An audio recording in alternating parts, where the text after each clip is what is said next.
Hola a todos, vamos a hacer ahora el ejercicio número 1 del tema de acotación de primero. Sería esta pieza que nos la dan en perspectiva isométrica, en escala 3-4. Y nos piden que la dibujemos en escala 1-1, dibujemos el alzado, la planta y el perfil izquierdo. Lo primero que hago es ver las medidas sobre la pieza más importante. Veo que es un cubo de 32 milímetros por 32 por 32 medido aquí sobre la pieza en la perspectiva isométrica. ¿Cuál es la medida de la realidad? Porque en la acotación tengo que reflejar la realidad. La escala de la perspectiva es 3-4, escala siempre es dibujo partido por realidad. En este caso, como es la escala de la perspectiva, pues será el dibujo de la perspectiva partido por la realidad 3/4. Y la realidad será, pues, cada medida que yo tome del dibujo de la perspectiva, 24 por ejemplo, multiplicado por 3/4, que es 1,33. Pero hay que tener en cuenta el coeficiente de reducción. Aquí a esta medida se le ha aplicado el coeficiente de reducción. Entonces, por ejemplo, estos 32 de aquí, pues serían 32 dividido entre 0,8, le quito el coeficiente y serían 40. 40 es lo que tengo que multiplicar por 1,33. Entonces esto de aquí al final son 53 en la realidad. Como me piden que lo dibuje a escala 1,1, esto debe medir 53. Bueno, pues sería un cubo de 53 por 53. Problemilla, un detalle. Esto está justo a la mitad. Entonces también me va a interesar en realidad estos 53 pensar que son 54 para que al dividir pues no tenga problema, porque cuando acotamos las medidas que ponemos son medidas sin decimales. Entonces, como luego voy a tener que acotar las dos medidas, a mí me interesa aproximar esto a 54. Un milímetro arriba o abajo no tiene importancia, o incluso en realidad 8 décimas de milímetro no tiene importancia. Aquí tenemos las vistas que yo ya las he hecho para que esto sea un poco más ágil, y bueno, la pieza no tiene problema, se ve bastante fácil como es. Voy a empezar por el alzado, por ejemplo. Bueno, podría dar aquí esta medida, que sería la altura, y podría dar también esta anchura. Como es un cuadrado, tendría que poner 54 y el símbolo del cuadrado. Y con eso ya, al poner aquí, por ejemplo, cuadrado 54, ya no tengo que dar esto de aquí y me evito una cota. Las cotas tienen que ser las mínimas posibles, siempre y cuando toda la pieza quede definida, quede dimensionada. Otra cosa que hay que darse cuenta en esta pieza es que no tiene ningún plano de simetría.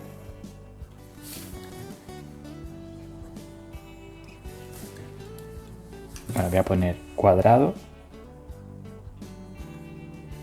54 para evitar poner ahí también otra acotación.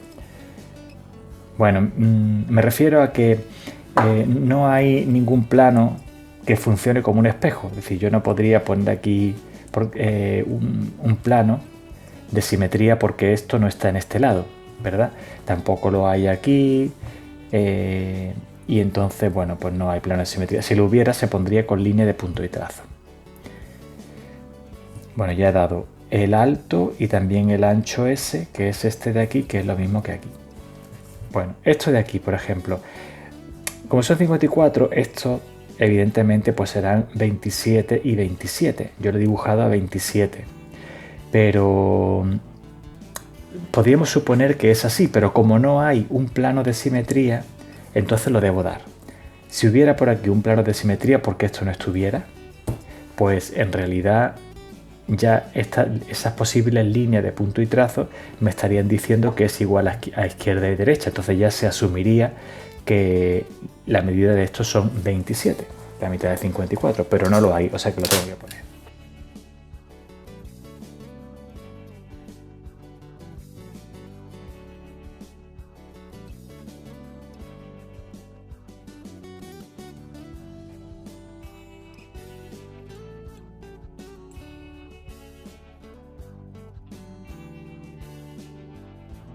He dado esta anchura, esta altura, me falta como el fondo. El fondo lo puedo dar aquí, o lo puedo dar aquí. Quizá aquí sea más interesante para diferenciar estas tres zonas. Y entonces, bueno, pues en una sola línea de acotación voy a poder especificar todo eso. Lo voy a poner aquí.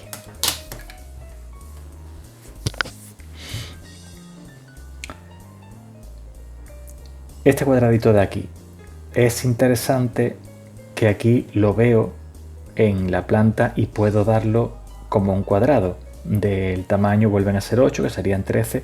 Bueno, pues aquí lo voy a acotar como un cuadrado.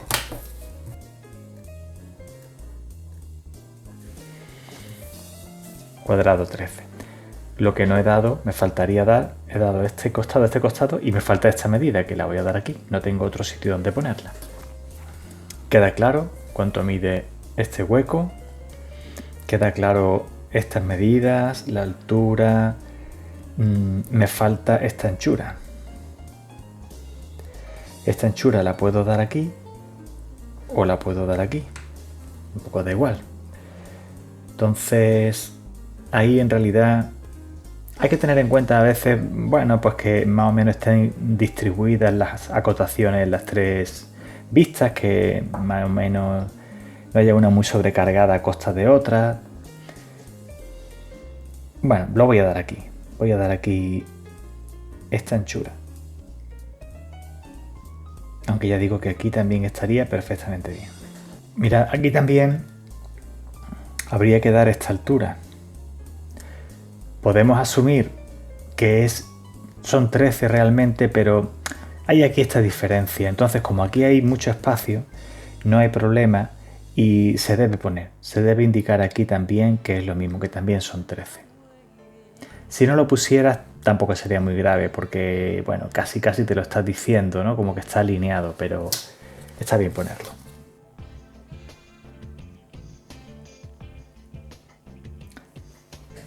Los errores que a veces se cometen en la acotación pues son de distintos tipos. Uno tiene que ver con el número de cotas. Puede ocurrir que te falten cotas, que tengas cotas de menos y que haya partes de la pieza que no estén bien definidas. Eso es un fallo grave, que a ti te falte indicar cuánto mide una parte. Eso sí es un fallo grave. Otro fallo también grave es hacer acotaciones redundantes que sean como muy evidentes.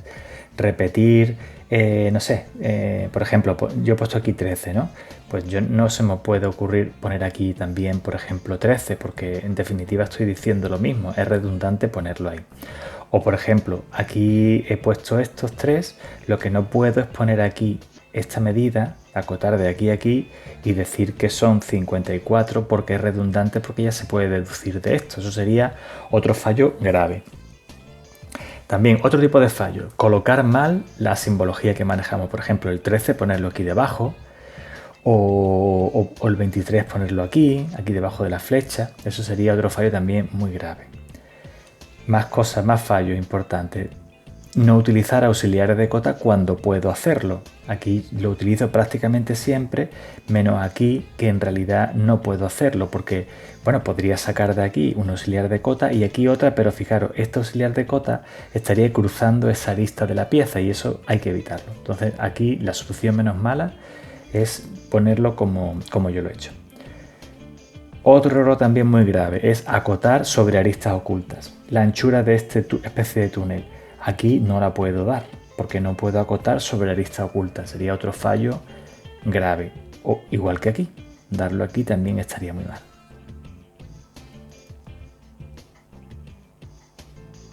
Y la acotación tiene un componente subjetivo. Hay cosas que se pueden hacer de varias formas y todas están bien siempre y cuando no cometas ningún error, como os estaba resumiendo antes, ¿no? Que son los errores más habituales. Otro detalle es que las auxiliares de cota sobrepasan un poquito la punta de la flecha. Fijaros, aquí por ejemplo, no es necesario que yo diga lo que hay de aquí a aquí porque ya estoy diciendo que la altura son 54. También podía haber acotado esta parte de aquí abajo, pero siempre acotar una pieza es de alguna manera estropearla, porque está molestando. La acotación siempre molesta para ver la geometría de la pieza. Entonces más vale utilizar una cota más pequeña que toda una flecha larga que vaya por ahí. Igual aquí, es mejor acotar este trocito pequeño que acotar todo este largo.